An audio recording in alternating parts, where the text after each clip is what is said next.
Bom, em relação à questão 1, é sobre como a gente reagiu à paralisação das aulas presenciais, né? Como a escola lidou. Bom, no momento inicial, todo mundo realmente achava que ia ser só 2 semanas de paralisação, ninguém, né, imaginava que ia tomar a proporção que tomou, a pandemia igual a gente está hoje, né? Então a gente se preparou para fazer 2 semanas de aulas, na verdade, que as crianças pudessem fazer atividades em casa, né? Então, nessas 2 semanas que a gente soube antes de paralisar, a gente foi se preparando com aulas informativas para abordar o que era o tema do coronavírus, o que estava acontecendo no mundo, como as crianças poderiam se proteger, como as famílias poderiam se proteger.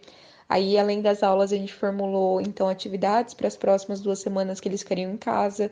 A escola imprimiu essas atividades e entregou para as famílias no último dia de aula, mas o fluxo de crianças já tinha diminuído bastante, né? Pois as famílias estavam receosas.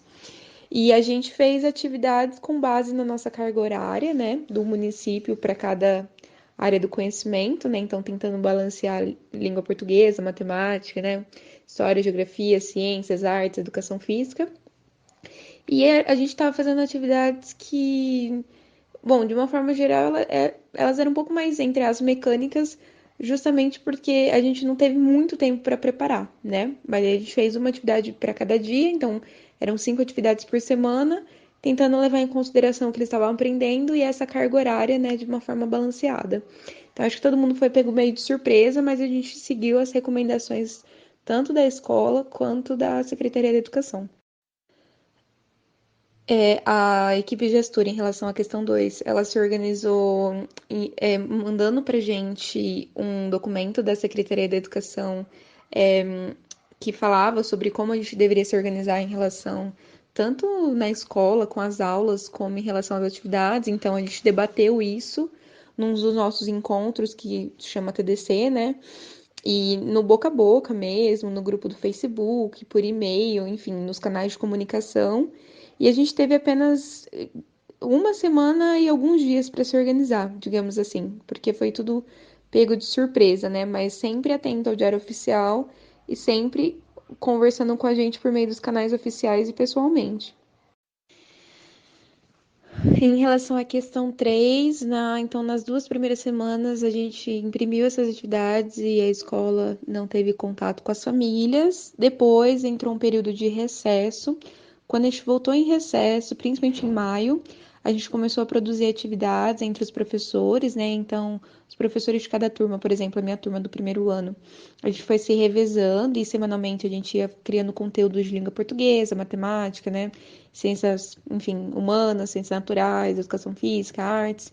E a gente ia, então, produzindo material semanal que a escola disponibilizava depois impresso na escola para as famílias que gostariam de buscar, né? E fazê-lo impresso, como também esse material ele era disponibilizado online, usando o canal no YouTube, usando vídeos, usando fotos, usando Google Formulários, usando canais de comunicação como Facebook, WhatsApp, que é o que a gente mantém até hoje, né?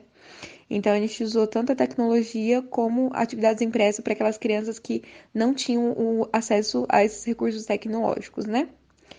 E assim a gente estabeleceu contato até o momento com as famílias, só que a gente percebeu que depois, em junho, quando a prefeitura mandou apostilas impressas prontas para tanto da própria prefeitura como do estado de São Paulo, as famílias buscaram essa apostila e não voltaram à escola. Então, se antes a gente tinha um contato semanal com as crianças, pelo menos aquelas que iam na escola buscar o material, agora esse contato não existia mais, né? E a gente manteve o contato então online, mandando os roteiros de atividades que eles deveriam fazer nas apostilas semanalmente, que é o que a gente está fazendo até o momento. E a gente espera que a prefeitura ela mande uma nova apostila, acho que no próximo mês, talvez no final de setembro. E até lá a gente vai voltar ao processo de fazer atividades impressas. Em relação à questão 4, os pais receberam um certo espanto, né? Muitas não estavam entendendo, só que estavam assistindo a TV, então eles sabiam que a pandemia estava começando, o que estava acontecendo. Somente um pai, né, de uma família me perguntou quando ia voltar às aulas depois de um tempo, mas eu acho que é uma situação muito difícil para eles, porque eles talvez a preocupação deles agora não é a questão pedagógica das crianças, mas é mesmo a sobrevivência, né? De não perder o emprego, de ter o alimento, né, para levar para a família, para colocar em casa. Eles sempre perguntam das cestas de alimentos das prefeituras, quer dizer, das cestas de alimentos da prefeitura, né? Quando que eles vão enviar.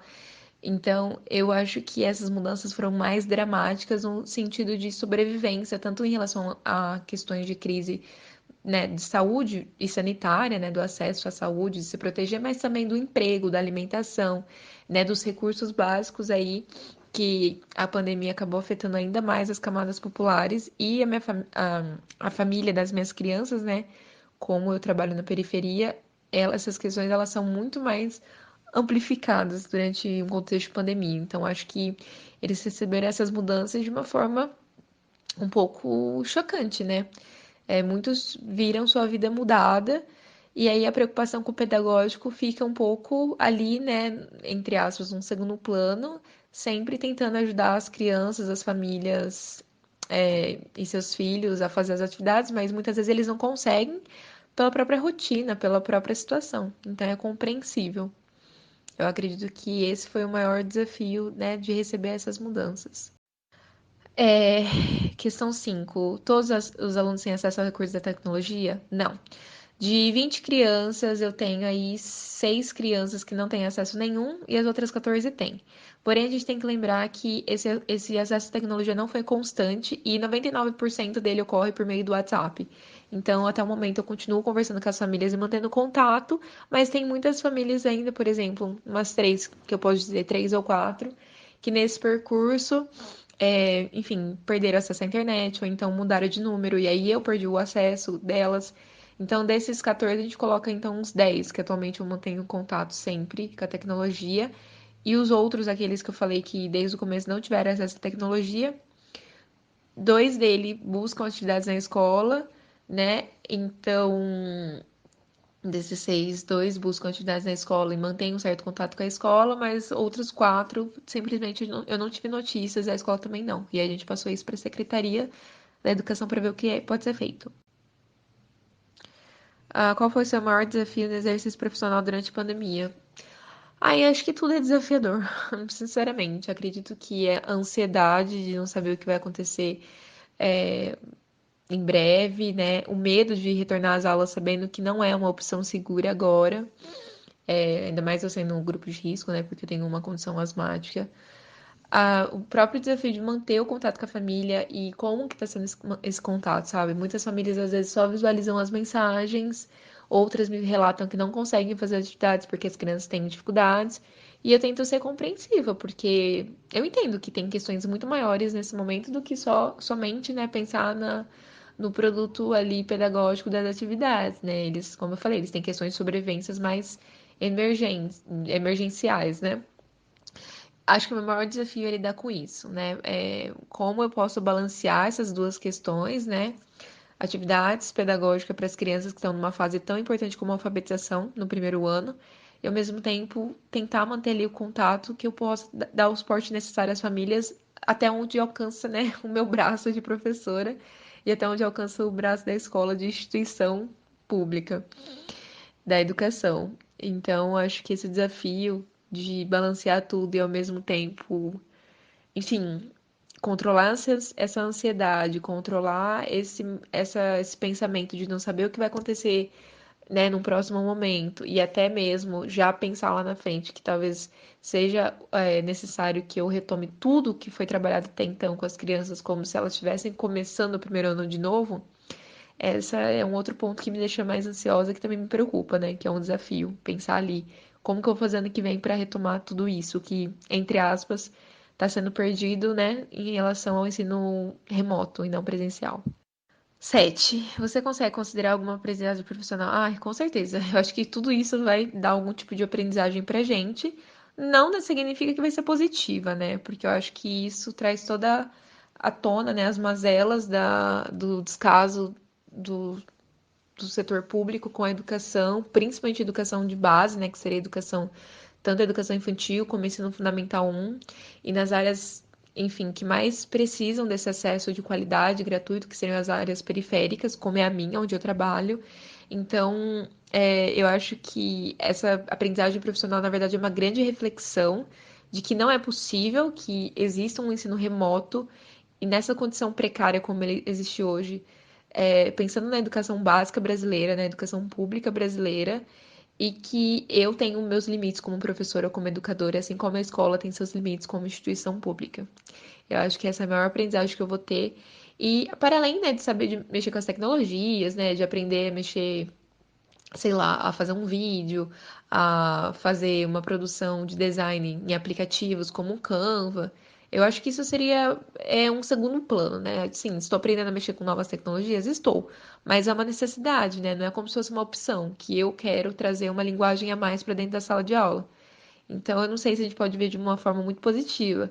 Mas eu acredito que tudo é aprendizagem, tudo é reflexão e tudo é um, é um momento propício para a gente repensar no que a gente está fazendo, repensar no que está dando certo e principalmente repensar os direitos, né? Eles estão sendo garantidos? A gente está conseguindo alcançá-los? A gente está conseguindo, enfim, permitir que isso ocorra da melhor forma? Não, a gente não está conseguindo manter os direitos básicos, né? Acho que essa é a minha grande aprendizagem profissional. 8. É, saúde mental. Olha, minha saúde mental está estável porque eu tenho acesso à terapia. Eu comecei a terapia desde a época da faculdade e desde então isso me ajuda muito. Então, não vou falar que eu tô surtando porque eu não tô. Me considero muito privilegiada por ter acesso à terapia, né? Mas nem todos os professores têm. E muito menos as famílias dos alunos e das crianças, né? E as próprias crianças. Então, acho que o contexto de saúde mental na pandemia tá extremamente difícil, né? E é um ponto a mais aí para colocar na balança de peso que todo mundo tá carregando. Mas eu tô tentando me manter muito focada, me manter controlada e controlar essa ansiedade, como eu falei, né? Sim, tiveram vários momentos que meu sono não existiu, né? Que eu fiquei ansiosa, justamente pensando até na questão das voltas às aulas. A volta às aulas, de uma maneira, como eu posso dizer, precipitada, me preocupa demais por conta da questão da segurança, de ver que tudo, né, o que pode ser implicado, que a gente já conhece do discurso da ciência, né? A gente já sabe, a gente tem esse acesso.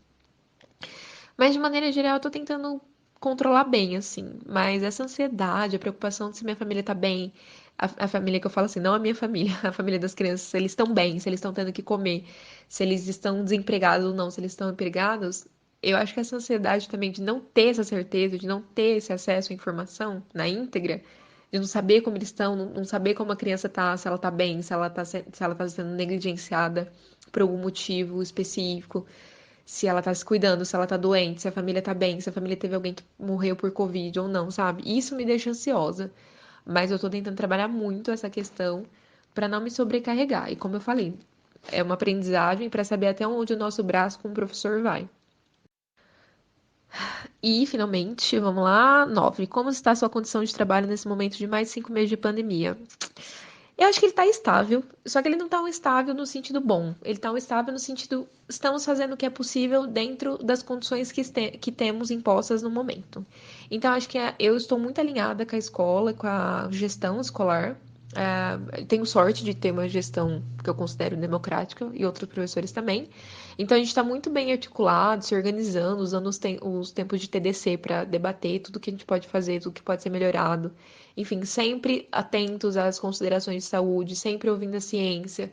Semana passada eu participei de uma audiência pública online, né, de uma vereadora de Ribeirão Preto que foi debater essa questão do retorno às aulas. Então, estou tentando me manter presente para estar sempre atenta aos argumentos, saber o que vai ser o próximo passo, o que não vai ser, como argumentar, enfim.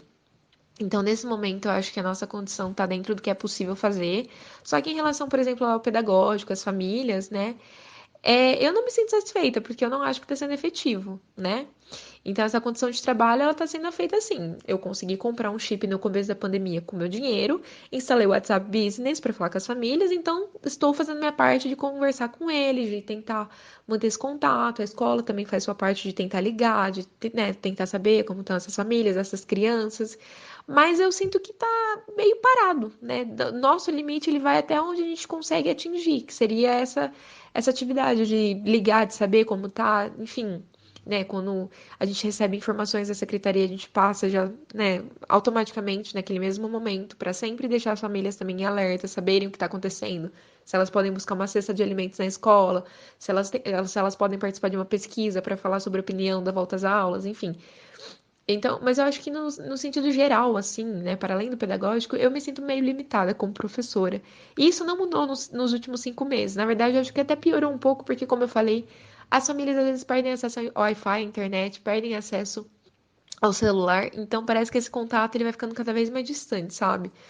Mas eu tento não surtar com isso, porque eu sei que é onde o nosso limite vai, né? Então, a condição de trabalho não tá ideal, tá o que pode ser feito, tá o que a gente tá fazendo de melhor. E eu acredito que ano que vem, quando a gente retomar as aulas presenciais de uma forma segura, né? Torcendo para que quando a gente tenha vacina, eu sinto que eu vou ter que retomar tudo isso no meu trabalho. Não só como professora, mas no sentido da escola também. E acredito que essa condição de trabalho, ela, né, ela vai, assim, ela vai e volta. A gente reflete sobre ela, tenta melhorar, às vezes não é possível, aí a gente tenta uma outra opção, não é possível. E aí a gente vai tentando se reinventar a cada dia, mas sabendo que as coisas fogem do nosso controle e a gente só pode fazer ali aquela parcela que a gente tem acesso. E é isso, né? Mas estamos acompanhando de perto para que essa condição ela se mantenha de alguma forma estável, né? Não piore tanto como ela já está ruim.